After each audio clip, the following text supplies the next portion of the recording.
तो यूक्रेन पर रूस के हमले के बीच वहां फंसे भारतीयों को वतन वापस लाने की मुहिम अब भी जारी है। ऑपरेशन गंगा के तहत हंगरी की राजधानी बुडापेस्ट से भारतीयों को लेकर विशेष विमान ने दिल्ली एयरपोर्ट पर लैंडिंग की है। इस विशेष विमान से यूक्रेन में फंसे 160 भारतीयों को वापस लाया गया है। तो आज शाम तक 6,200 छात्र और भारत पहुंच जाएंगे। जी न्यूज को दी एक्सक्लूसिव इंटरव्यू में केंद्रीय मंत्री हरदीप सिंह पुरी ने ये जानकारी दी। साथ ही हंगरी से मिले सहयोग का भी धन्यवाद दिया। हंगरी ने भारतीय नागरिकों की हर तरह से मदद की। यूक्रेन में फंसे भारतीय छात्रों को सुरक्षित वतन वापस लाने के लिए भारत सरकार द्वारा ऑपरेशन गंगा चलाया जा रहा था और इस वक्त हमारी मौजूदगी हंगरी में है। यहाँ खुद केंद्रीय मंत्री हरदीप सिंह पुरी हैं। सर, ऑपरेशन लगभग पूरा होने को है। कितने छात्र अब तक भारत पहुंचे हैं और आज कितने पहुंचेंगे? देखिए, जहां तक हंगरी के आंकड़े हैं, मैं आपको कॉन्फिडेंस से बता सकता हूं, आज शाम तक लगभग, को आपने ये शब्द इस्तेमाल किया, कोई 6,200 हंगरी से चले जाएंगे।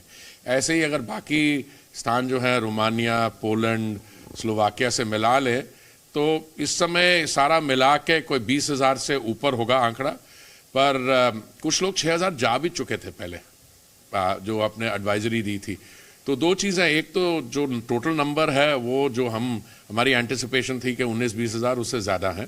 और दूसरा कि अब सूमी के अलावा बाकी जो यूक्रेन में चिंता देने वाले स्थान थे, जैसे खार्किव में इवैक्यूएशन टोटल हो गई है, पेसोचिन में हो गई है। और मैं आपको सूमी के बारे में बताना चाहता हूं कि विदेश मंत्रालय ने एक बड़ा कंसर्टेड और डिटर्मिन्ड एफर्ट वहां माउंट किया है।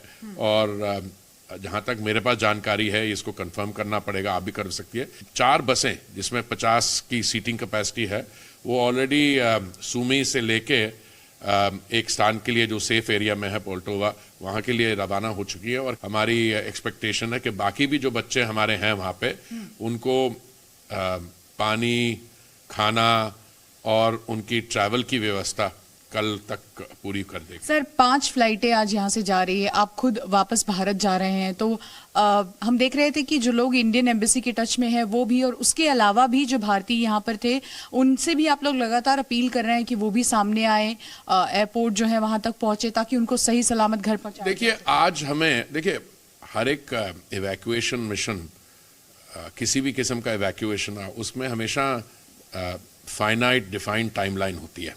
याद होगा, ये मिलिट्री ऑपरेशन शुरू हुआ था 24 फरवरी को। 26 फरवरी से हम ये इवैक्यूएशन फ्लाइट चला रहे हैं। तो हमने जो एंटिसिपेशन की थी वो नंबर्स हो गए हैं, पर फिर भी to make assurances Dabali sure, आज सुबह हमारे यहाँ पे एम्बेसी ने उन्होंने एक अपील की कि अभी भी अगर कोई स्टूडेंट्स हैं तो उनको रिक्वेस्ट करते हैं कि 12 बजे तक आज दिन में एम्बेसी को सूचना कर दें कि उनके ले जाने के लिए व्यवस्था की जा सके।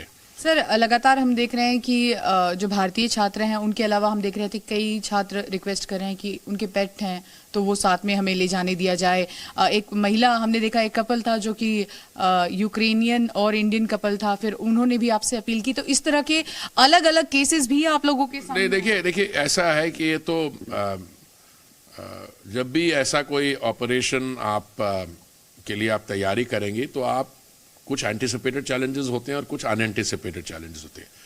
मुझे याद है जब यहाँ आने से पहले जब मैं दिल्ली पहुँचा था गुवाहाटी से और माननीय प्रधानमंत्री जी मीटिंग ले रहे थे, तो सेंस यही था कि ये सिर्फ नहीं इंडियन नेशनल, अगर उसमें 1-2 कहीं हमारे बगल के देशों के भी हों और बाकी डेवलपिंग कंट्रीज या अफ्रीका के हों, हमें उन पे उनकी भी सहायता करनी चाहिए।